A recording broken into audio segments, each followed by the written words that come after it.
everybody, and welcome to VGWA World. I'm Cobretti. And I'm Wally. And come join us today as we get to experience our two favorite things put together: RPG games and wrestling.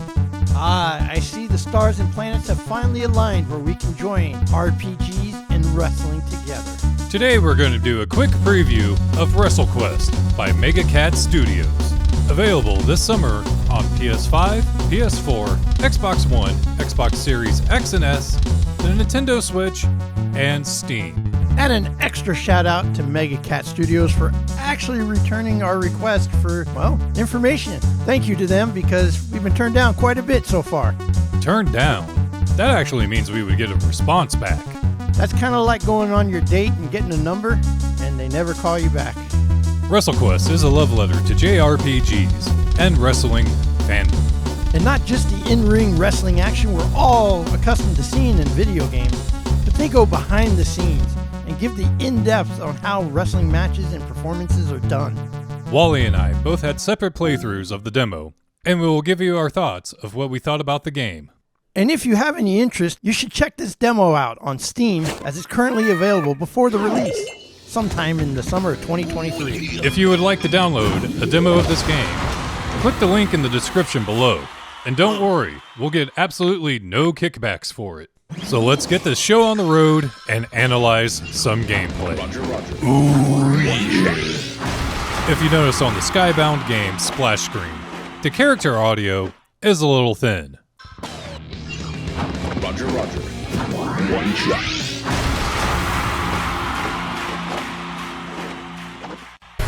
And it is hard to hear the dialogue clearly over the music. Luckily, this has been accounted for by Mega Cat Studio. In the option screen, you have the choice of changing the audio levels of sound volume, music volume, and ambience volume. I played WrestleQuest on my Steam Deck in handheld, docked, and also going through my car audio. I played WrestleQuest on my Steam Deck utilizing the internal speakers for the audio. By far, the Steam Deck being docked and audio routed through my TV provided the clearest audio balance between music and dialogue than the other options. But remember, you have the capability of adjusting the audio within the options. We have two sample gameplay clips. One with the audio not being adjusted in the options menu, and another one with the ambience volume and music volume turned down about 4 settings. Boy, what a happy ending.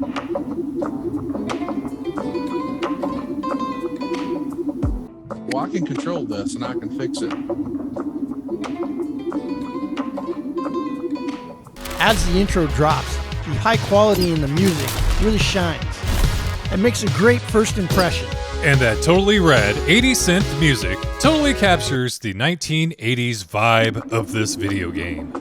The first important piece of information once you start this game is that you're in the toy room and not necessarily the real world. A landscape not only limited to wrestling figures, but also includes action figures, toy miniatures, and plushies. Plushies? I didn't think we reviewed those type of videos. Next thing you know, we'll be covering My Little Pony. Brony soldiers for the win. Just by watching the intro, you can tell that the whole entire game will be littered with Easter eggs. So keep your eyes out. Or open. Or always look. From the cream rising to the top, ticket!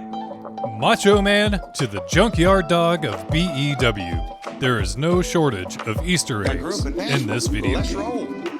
During my playthrough on the Steam Deck, the transfer over into Jake the Snake's overworld of Jungleology created a slight dip in the frame rate when they zoomed in on the world map. But through my playthrough on my Steam Deck, I had a constant 60 FPS throughout the game. Maybe some audio stutter, but the frame rate was consistent. But I do believe these technical glitches will be ironed out by the time of release. Yeah, remember, this is just a demo, so we're only getting a small smidge taste of what the game is. I mean, it was only 4 gigabytes. Moving past the world of Jake the Snake Roberts, you're introduced into the world of Diamond Dallas Page. And I hate to harp on it so much, but really, what's going on with this audio? It sounds like DDP's recording his parts in the bathroom. They can get that rush, that pump. So yeah, given that most of the audio for the characters in the game were probably done in the studio, the audio from the wrestlers really do sound like maybe they were done on their cell phones. But are you really going to tell Diamond Dallas Page to record his audio again? I'm not. Boy, what happened? But hey, they got their audio. After a brief overview of the world map, you're brought into the podcasting studio, led by Conrad Thompson. You know, it looks like MegaCat Studios in cahoots with these ad-free shows. Now you kind of wonder why the audio sounds like it does with these wrestlers. It's not the best week for me to be reviewing this game, because I have not enjoyed the Conrad Thompson hosted podcast lately. Some of the advertising spots for sponsorships are brutal. Tell them about your brand new cutting edge ball hair trimmer. Seriously, let's not sing about shaving our balls with Manscaped. Unless they paid us, I'm not going to act like I'm too good. And who dares yell at the great Tony Schiavone? The character sprites are highly detailed and vibrant in color, and the animations run smoothly. Having a similar 16-bit graphics like the Octopath, Live Alive, Triangle Strategy, MegaCat Studio has really done a good job in polishing that 16-bit pixel. You can really see the detail of each character, such as the joints in each of the toys. With the abundance of indie developers flooding the scene, the quality of games can vary from shovelware to masterpieces. For WrestleQuest, MegaCat Studio brought their A-game, with their 2D development skills equal to or rivaling other AAA companies' attempts at 2D games. Is it me, or did the tech sound seem like it lasted longer than it needed to? So I'm going to be a little upfront on this. It kind of annoyed me. The blah, blah, blah, blah, blah, blah, blah, blah, blah, blah, kind of extended longer than the text actually went. And it continues that throughout the entire demo. But I thought you loved Banjo-Kazooie.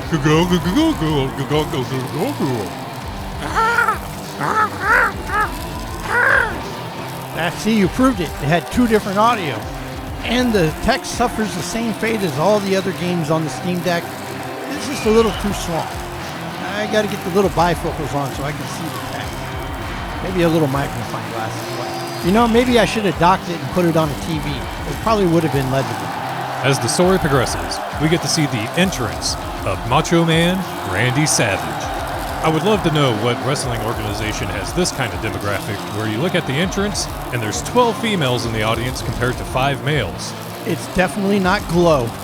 Especially since Macho Man Randy Savage is the central focus of this video game, I'm going to have to give them a bit of a critique on their character design. One of the looks for Macho Man is him wearing a trademark cowboy hat, which in this game actually looks like he's wearing a sombrero. Olé! You know, I have to agree with you on that one, Cobretti. I didn't realize it. It does look like a sombrero. During this ring entrance, there just seemed to be something off about the Macho Man. And honestly, I think that may be it. Would it have been better if he just walked to the ring without the hat? I think so. Okay, this is the last time we're going to mention about the audio. At first, we just assumed that it was only going to be the wrestlers who probably recorded their audio out of house. Or in their house. Todd Pettengill and Doc Hendricks. But even the main characters seem to suffer from low audio bitrate. Got famous isn't a plastic mattress. But they still have time to fix it. Let's cross our fingers. As we see a young Randy Santos wrestling in the backyard with his friends, we see what is probably the most unique feature about this game being a wrestling game, is that they fully admit that wrestling is predetermined. I'll give it to MegaCat Studio for having the testicular fortitude to bring up such a touchy subject, especially in a wrestling game. Now fast forward several years and we get to see Randy Santos in a wrestling training school, now fully grown. Don't ask me how toys age. I don't get it either. I know how they age. You pull their heads off, you put a different head on. And so after the 5-minute introduction, you can now finally control a wrestler. Now hold on. It's an RPG too. Don't forget, it's not a wrestling game where you just dive into the action. And now we are entering the game mechanic tutorial. So this now brings us into, well, how to learn some of the gameplay. As you can tell from this tutorial, WrestleQuest took heavy influence from the Super Mario RPGs. And I'll have to admit that the Super Mario RPGs do not have my favorite RPG game mechanics. I'm a big fan of turn-based RPGs, but this one here I agree. I just do not like the style of the battle system. For the most part, I was able to time the initial button press for the first attack, but never really could have hit that second attack follow-up consistently. Yeah, the secondary attack, timing of that button is really difficult. The speed of the time is so quick, and us older people have slower reaction. In this tutorial, you're introduced to a unique game mechanic, the hype meter. This helps blend together the game mechanics of RPGs and wrestling video games, where doing a variety of moves or performing a taunt will raise the hype meter, or you can think about it as audience engagement. And performing the same maneuvers over and over again will actually lower your hype meter. This creates a tug-of-war between you and your opponent to obtain the higher hype rating. Whoever has the hype meter in their favor will perform additional damage to their attacks. So make sure to change up your gameplay by performing strikes, taunts, and gimmick maneuvers. Yeah, the gimmicks in this are kind of like those little special moves you have in other RPGs, which use up AP points. Time for sleep. And finally, you have a tutorial for the pin system, where the timed button presses of the pinning system brings it back more into RPG territory. I say this because the pinning mechanic took me out of the feel of a wrestling game, where you have 10 seconds to create a 3 count, where the referee goes 1, 2, 3. Really, it's not that much different than most modern wrestling video games. As an RPG, it should be at 0 HP points, a pin should be automatic, and you should get the automatic 3 count. Now, that there's some special items or special equipment that you have that gives you that one free kick out, that'd be really awesome. But this type of counting and pinning system really takes you away from the action of the game. I'm going to disagree with you. I think being able to pin your opponent when they're not at 0 HP adds additional depth to this game. The pinning system gets easier with each additional attempt, but at the same time, your opponent recovers HP with each kick out. So it creates a risk-reward system. Do you go ahead and pin them for an easier pin attempt in the future? And is this pin attempt worth the computer getting additional HP? I even think it makes it feel more like a wrestling match. Do you really think the match is going to be over whenever a wrestler performs a body slam and then goes for a pin attempt? No, but it does make it seem like they're trying to wear their opponent down. Once that tutorial finishes, and you're back on the outside of the ring, the game teaches you how to run. And one of the reasons I am mentioning this is that even while you're running, your character still feels a little sluggish. Yeah, I didn't see too much of a difference between the speed walking and the standard walking. The percent of increase in it is very minimal. For me, in wrestling, one of the most boring parts could be the promos. And you learn it here. Yay.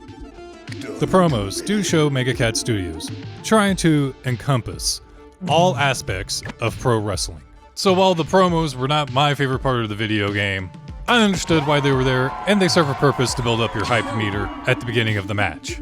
And the good news is, unlike the WWE, these promos are kept short and are very minimal. I'll give the game that.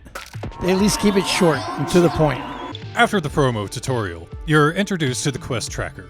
This leads me to assume that you're going to be able to accept multiple quests at one time. Which makes you wonder, will there be some special items, costumes, or other advanced items you can get within the game that you don't get during the storyline? I see this as a huge bonus, as I enjoy leveling up my character by doing side quests than just mindless grinding of random encounters. What? You don't like to grind? Then what was that grind-endo thing that we tried to start? It takes us weeks to analyze and put together a video for 10 minutes of gameplay. Could you imagine what a 40-hour-long game would feel like? Moving along with our story, we move on to the world map and need to travel to the Macho Man statue. As a fun side note, it is here where we get to see our first non-wrestling figure toy. There's a Gundam! One interesting thing about the game as you've been progressing is that you can interact with all these NPCs. They all have individual text. Here at the Macho Man statue, we meet Neon Gravebird, who has tasked us to go find him some face paint. Alright, let's start our first fetch quest. As you enter the face paint store, you notice that there is a robbery taking place. And oh no! The Wrestle Raider knockoff Warhammer 40k toys are looking to steal all the paint. And the ring appears. Don't ask questions. But where did the crowd come from? The store's being robbed. I'm okay with it. I can suspend disbelief enough. I am going to give MegaCat Studios a little bit of a hard time for this, for creating a video game that is a love letter to wrestling. The first pin attempt outside of training school doesn't even have the opponent's shoulders touching the mat. I'll give MegaCat Studios one thing. They really have the referee slide in and out of the ring down to the T.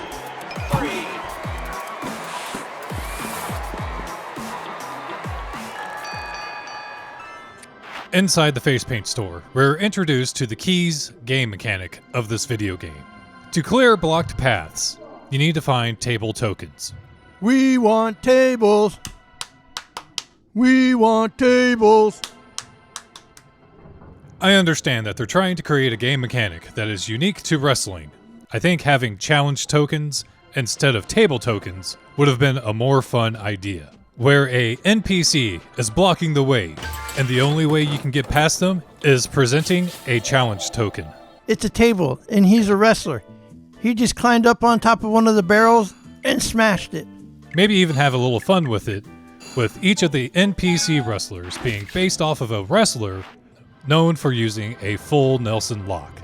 While exploring, an additional feature that I enjoy in this game is shown, a progress tracker of treasure found in the area. So my OCD will get the best of me, and I'll fully search the area until I get that 100% complete. Now that we have acquired the table token, we can go back to the blocked area. On my initial playthrough, I thought I was doing an elbow through the table, but in actuality, you do a pile driver to a Lego minifig. You know, the first time I played, I actually thought he was just jumping through the table, but then realized the second time I played through it, he was actually pile driving. Just past this door is the shop owner, and he needs your help, which means another match. Nothing new here, and it's almost exactly like our last encounter. This reinforces the skills that you learned in the tutorial, so you get a better grip on what's going on. And upon your opponent's defeat, the shop owner gives you the face paint that you can then give to Neon Gravebird. So like all good fetch quests, let's go trekking back to where all this started, the Macho Man statue. Once you give Neon Gravebird the face paint, you're given the option to give him a device if he wants to go Surfer Sting or the Crow Sting. Surfer Sting, Surfer Sting, Surfer Sting. I told him to go Surfer, and in this demo, we have no way of knowing if our choices made changes to the video game. I agree. At this point, we have no idea if any choices that we've made really affects the outcome of the game or the storyline at any point. After visiting Neon Gravebird at the Macho Man statue, you return to Mr. Stretch's gym. There is more story progression, and the seeds are planted for Randy Santos to become the Machacho Man. And now we're at the start of a new day. New day? And another training session. With the power of positivity. This tutorial gives you a little bit of insight of how the party system is going to work in WrestleQuest. And I am ecstatic that MegaCat Studios included this. You know, as an RPG fan, that is something I'm looking forward to. How the party system works and how each individual party member has their own skill sets. This will be good to see. I can't wait to play WrestleQuest, to see what kind of eclectic party members I can recruit for my stable. Especially with MegaCat Studios going outside the box and going beyond just your typical tag team partner, and also including things like managers. So now, after your in-ring tutorial, you'll have a feeling of deja vu as you have to head back to the AV room. And in today's AV room lesson, you get to learn about hype type. And the easiest way to describe what hype type is I would equate it to a job system in an RPG. For me, I went with showman. Thinking about the Macho Man, thinking about the Ric Flairs, I thought it'd be good to have a showman in this. So I went that route. I was lazy. I went through the list and I saw that each one of them had cons, so I just went with none. So does that mean you're better than my character because you don't have any cons? Man, should have gone with none. And so with the conclusion of the hype-type tutorial, the story progresses, and Randy Santos goes to visit the Macho Man statue once again, and that concludes his chapter of the tutorial. I'll give them this. This is some good representation of the Macho Man with the statue and the figures around. That is excellent representation of Macho Man Randy Savage. But, you want to know what I think is not good representation of Macho Man Randy Savage? Muchacho Man. Whoa, Cabretti. We're trying to get a free game here. Don't ruin it for us. We got them to finally answer our email. They gave us some pictures and videos and other cool stuff. This is our only hope and chance for a free game. Don't blow it this time. No, wait, hear me out. I enjoyed the majority of the character designs in this game. Things like Dash Talent looking like Ric Flair. And with Trimmer looking like Earthquake. All the other characters in WrestleQuest are unique, with small dashes of influence from other well-known wrestlers. But the Muchacho Man seems like a WCW Randy Hogan ripoff. Yeah, well, that was the point. And thus, the screen fades to black. But wait, there's more. The tutorial has only stopped in one section. Now we're moving on to more tutorial with a different wrestler. And now we are introduced to Brink and Stag Logan, the Honest Bucks. And in the second part of the tutorial, Mega Cat Studios opened up the outside world to where you could really get yourself into trouble. And trust me, I did. It was good to see that you could have an open exploration and get yourself into those situations. But unlike Cobretti, I ran away. I tested that run button a lot. Yeah, I really got myself into trouble and got myself killed on that one. Okay, honestly, it was my second playthrough, and I was trying to avoid the much dreaded walk-on tutorial. So what is the walk-on sequence? The walk-on sequence is where you develop your own entrance, and during that entrance, while you're walking out, which is pretty cool because you have your own entrance, and you have your own music, and you have your own pyro, and you have your own lights. The downside is you have a timed button that you have to hit in order for the activation of these things.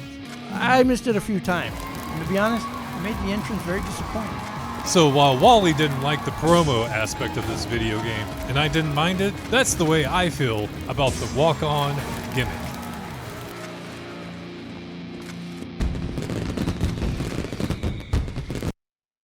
Upon completion of the walk-on tutorial, you meet Paul Logan, who gives his boys the advice of their match for the night, which in turn is kind of the beginning of the match criteria tutorial, where both of you have been relegated to jobbers and must lose your next match. That is interesting that you are a jobber and that you are actually supposed to lose. Not many games do that, where they encourage you to lose. It would be cool if this led to a moral dilemma system, kind of like Fable, because honestly, the first time I played through this, I was like, hell no, I'm not going to lose. I tried to pin them and win anyway. And I'm with you on that one, Cobretti. I pinned them probably 10 times, and they just kept yelling at me, no, you're not supposed to pin me. But I kept doing it. I was bound and determined to win this match, but never did. And so with this final match of the tutorial, you get to implement everything else that you have learned earlier in the game. Starting off with creating your own walk-on, and then having a promo into the ring before it ultimately leads to the match. Which you're not supposed to pin. I'll give the game this. They at least level you up for losing. Bum-bum-bum-bum-bum-bum-bum.